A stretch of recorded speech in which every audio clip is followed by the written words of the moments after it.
Michael, thank you for joining us on 27 Degrees. It's great to have you. Pleasure to be here today. I've seen a lot of the shows before, and as I say, I have to be in one of them at some point. Yeah, it's something I think when you reached out to Rowan to get in contact with us and speak about the show and what we've been doing. I think Rowan and I were both sort of like it was like a celebrity sighting for us. Someone in your position at Google, what's that like on a daily basis for you?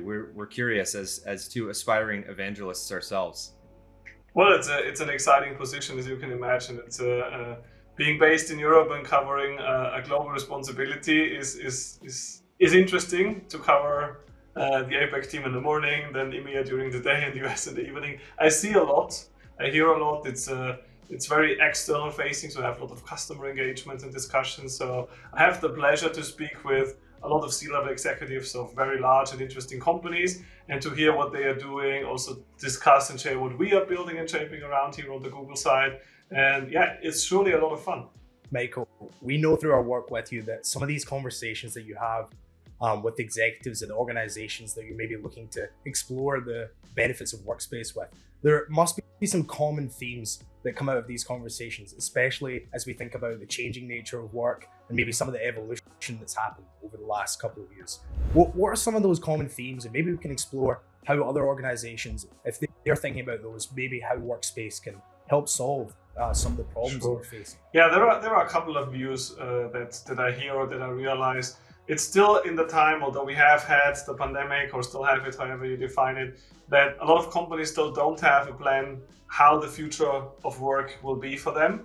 So they still try to find and identify concepts for remote working or hybrid working, or even discuss plans on moving to a 4-day work week. In some countries we have seen that's also a concept that's happening. But on the other side, when we look into the technology, enable or establish a solution for all the employees, no matter where they are, and to give them a chance to work anytime from anywhere, is still for many, also for big companies, still a challenge. It's not something that is solved now after 2 years of the pandemic. Also security comes in front here, that they need to make sure they have, if it's zero trust solutions, if they give everybody access to the data they need, even when working from home, from the kitchen table, these are things, still challenges, what they see and what they need to solve these days. And so I would say these are the big two narratives or subjects that I see in most discussions: future of work concepts and also the technical side here. And Michael, how, in your position, have you seen Google address some of the challenges or opportunities that hybrid work has presented? Maybe you can elaborate on your use of Workspace internally there as well. That would be really interesting for us to hear. Yeah, sure. So for us, the shift to a remote working setup, of course, as you can imagine, wasn't that big challenge, as we have and use our Workspace, of course, for our own employees as well. But yeah, you need to define own concepts, how hybrid work is defined, if somebody wants to move to remote working, and what other technologies we need to set up and to also support everybody when working from home. So these things have been built and shaped, and it has been a success for us. It works really well. And even if you have people starting new in Google, like me, I started mid of last year. I had my onboarding, everything fully remote, right? You get your laptop sent home, your smartphone sent home, and you start working for a company and you have never ever entered a building. I mean, imagine years back, if you start a new job and you never see anybody in real life, right? So this is something which was working super easy and smooth for me. So you could see that Google had experience in how to do this remotely. But on the other side, it's still at the point where I have to say, it would be good at some point now to meet again some people in the real world, if it's customers, if it's colleagues. I've been to the office, I think, 3 times in the last 8-9 months, so not really often. But now I'm looking forward to have more meetings with the international audience and colleagues in the next couple of months then. Michael, that's a really interesting point that we're kind of at this moment now where we have the option actually of returning to the office if we'd like to. And now we're at the point where we kind of can design and take that choice. I'm interested to know, what do you think that companies are going to adopt in general? I know we've seen big news stories about large companies saying they're going to work from home forever and sort of creating some real noise around that. But do you think that there'll be a typical way that most organizations adopt the working environment, or do you think that maybe each organization will choose its own path between completely remote and never seeing each other at all to being in person all the time and working completely physically together? What are your thoughts on that front? When I think back on what the, let's say, even if it's CHROs or IT leaders tell me, it's different, right? Every industry, every company has its own plan. You cannot say this is the basic plan. I would say overall, yes, the hybrid model will be the future base for the majority of the organizations, but still that means they need to have amazing office spaces. So we have a lot of discussions with companies. How do we build our offices? How do we create and shape these fancy new concepts like the campfire concept that we've built, or how we could use then a 3D video call option like Starline that we've shown also last year in the real world, or even just to create a nice and interesting office space so that when people come into the office, they enjoy it. So a lot of companies now changing and building new concepts here, and the others are when you say moving to a fully remote option. Yes, there are big companies, especially tech companies, who see a lot of success, and it seems to be, it's working for them. But especially when you talk about manufacturing or companies that don't have everybody in an office job, it needs to be a new solution, a balance. And I think that there is a good potential that this hybrid concept base that I mentioned before will be adopted by a lot more organizations in the next 6 to 12 months. Because employees demand it, right? They have seen working from home, and when I reflect the research data I've seen in the last few months, it works. From 3 out of 4 employees say remote working has been a success. So why should they change it? And then companies can of course say maybe they need less office space, maybe they need more technology, maybe to equip everybody with a new modern high-speed notebook, Chromebook, whatever. There are a lot of opportunities out there for companies now to become future ready and to offer the employees much more than ever before. Yeah, and I'd love to circle back to the idea of an employee joining a company and never stepping foot in the office, and that's the same for both Rowan and I here at SADA. We joined during the pandemic, and we've never been into a SADA office, apart from visiting headquarters in LA. In the case of SADA, I didn't feel a sense of missing out on any culture. We've got a great remote collaboration culture here. How do you at Google foster and I guess curate a culture of collaboration, whether it's remote or in person, in this new future of work model? Yeah, so remote collaboration is an important fact, and also the culture topic, of course, needs to be addressed. So fully agree and say, yeah, we have a great culture and we have had it always. And even since I've joined, you have great chances to connect with each other. There are online meetups, coffee chats in the morning, or even if you have evening conversations on whatever discussions, just to have get a feeling of being part of something big or being connected with colleagues. That works really smooth and easy. So we live and breathe our solutions that we have. Even if you need something quickly, we have even in our in spaces in Workspace, we have own passion and fun groups where we share just funny memes or whatever it is. It's interesting that you can be part of an organization that is global like me. It's the majority of people I work with is really not based here in Switzerland where I'm based. So it's important to keep that up. And that works really well for us. I can say for me it's fun, and connecting with each other was never so simple, because people are anyway working from home, they are available, you see when they are online, you can just ping them on chat, or like in the past when you need to chase them, if you can reach somebody on the phone, etc. Now it's much easier. If you say, hey, I have a question here, I need support on these things, just send out the message. You get responses even faster, and I think it feels a bit more inclusive, even though it's so virtual, what we do each day. Yeah, I think that cultural piece is going to be a really important element for so many organizations that are considering which path they go down. How do they design their strategy, and how do they allow their people to still remain connected if they are going to allow remote working where people don't meet up together? And I think Google is really focusing on that, like you say, with the spaces in particular, the idea of there being these communities that Google are trying to create. And there are optional communities sometimes. Again, as you mentioned, it's not necessarily a core part of your job, but you're trying to create events and activity that supports a rich culture. And I think technology, and in this case spaces, can be a real enabler of that. So some of the things that I expect to see from Google throughout this year are really going to support these larger communities on spaces. And I think that element in particular is going to make a real cultural impact in the organizations that choose Workspace to empower their people in the future.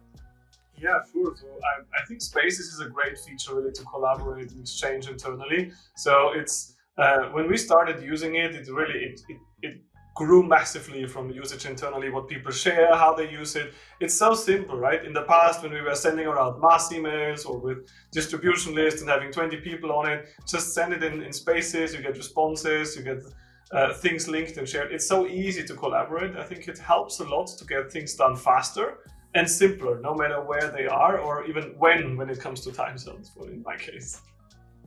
And I guess speaking of spaces, and you've mentioned that you've got some, various groups or spaces internally at Google that are just for fun or, for non-work uses, even just to foster that culture.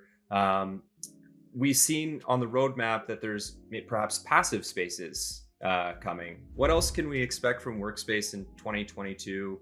What features are you most excited to see roll out? Well, I was excited to see for example, the announcement that we had also things like the pageless formats in docs, or that you can just tag and add a maps link now directly and have it open in this separate column here, which I think is super amazing, because remember when we used to copy paste those super long maps links, the usability now is so easy and simple to handle. So it's great to see that these features came to life. And for sure there is much more to expect, which I cannot share yet, but we are continuously investing here, creating much more fancy and interesting features to make working in the cloud or even remote as simple and as efficient as possible. Yeah, that's a really interesting idea as well. The idea maybe of Workspace being one platform or one place that your team can get together and the whole company to communicate and collaborate in a centralized way. And I think, Michael, we saw a couple of years ago, many organizations maybe go into a bit of a panic mode in terms of buying different pieces of software that they really didn't have in place to properly support the overnight shift into remote working. Now, as they sort of come out of that period and they can think a little more strategically, do you think that Workspace can be positioned as this platform that can really consolidate a lot of this different technology, and you can pay one license cost for all of the core tools really that your people need to communicate and collaborate together? Is that the way that Workspace can be positioned and the way that you can get the most value out of the platform? Absolutely. So from my view, it is, we have one access, one tool, one system, if you call it, for everything. And it's based just in the browser world, right? I just had another conversation this morning with another customer yet who is not yet on Workspace. Yet what they have to update and run and continuously, the maintenance work is just so huge. And when we share them, then that we just make sure that everybody has Chrome browser up, give them access to Gmail, calendar, doc, slides, whatever they need, everything else is attached. It's easy to handle. It's sometimes so interesting to see how surprised then customers are when they see how simply you can handle a full, big, very advanced collaboration solution like Workspace is. And yeah, everything in one place makes it super easy and simple to drive everything forward. And also when you look into how employees handle it, I mean, we have over 3 billion users with Gmail and all the other products, right? So people know our products. Nobody needs to invest in a ton of trainings to show them how it works. There was another customer I spoke last week who said, yeah, I'm going to check out how many people in my organization use your product. And the result was that they had more than 90% of all employees are using Gmail for their private stuff. So when moving from another solution that they had into Workspace, it's not a surprise because everybody knows how to use the platform and the tools. And that's, I think, a big advantage that we have, that people use those tools anyway as often as probably their current existing mail solutions, whatever they have, but they also use Gmail every day. That's something we talk about on the show quite often, is the workforce of tomorrow, graduating out of post-secondary and being used to using Workspace EDU. How do you see that space evolving in the next couple of years in the education space? Does Google have a plan for Workspace's evolution there as well? We've seen a ton of development in in Neat, especially this year. And we know on the admin side, there's been a lot of developments. Anything special that you can share for the EDU space with us? Well, it's for us, it's great to see that we have so many universities or schools using our platform. And I think that's a big advantage then when we look into the enterprise field. It brings a challenge for non-Google Workspace companies yet, because the young generation, the next generation workforce that is leaving university, they grow up with our products. They have that since ages, from the young years, already in use. They use it in their when they're in university, in school. They have the products. They grew up with them, and now they move into a job and they ask for it as well. So I have had conversations even with recruiters or CHROs who said, yeah, that's a question mark or a challenge. We see also that some of the next generation workforce applications are asking, or what kind of solutions, what tools we will have. What do I get when I start working for you? So they, on the one hand side, ask, I want to get a job working in your company that is fully remote, working from anywhere, with all the flexibilities of remote and hybrid work in the massive extent, but also with really all the fancy cool tools that are out there and available to make the life easier, because they saw the value. They know how simple it is. They're not interested to have local installed applications or heavy maintenance devices to use. So they really often just prefer Chromebooks with Gmail on it and off they go, right? They don't need more. Yeah, I think the expectation that your Chromebook is just going to show up, you'll be able to open it and start working right away when joining a company is something. It's that little piece of magic that we often refer to when using Google technology. It's amazing. I've got one last question personally. This is something that I'd like to start asking every single one of our guests that come on to 27 Degrees. What if you had one productivity tip for our viewers using Google Workspace? What would your tip be, Michael? Well, that's a difficult question. There are a lot of things, especially when I had a few new team members coming on board who have had experience, not the detailed experience like people like us who were working on the platform since a long time. So it's always, I would say, good to know how you use Smart Canvas in detail. So tagging somebody or creating a comment, tag somebody so that they automatically get access to the document, that they can continue working. I think that's a very important feature and a big advantage to all the other tools out there, that you could just say, hey, I connect you now, Troy, or hey, connect you, Rowan, to say, connect, work on that document and go for it.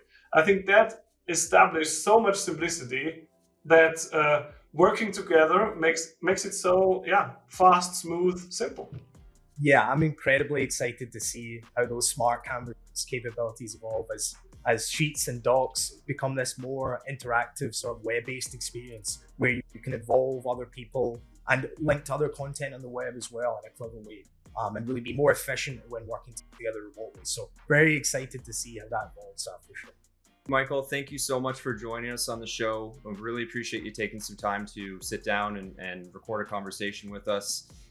We hope that you'll be watching as we roll out season 2 I will. this year. Yeah. And we'll invite you back for another conversation with us in the future. I hope. Great, for sure. Just let me know.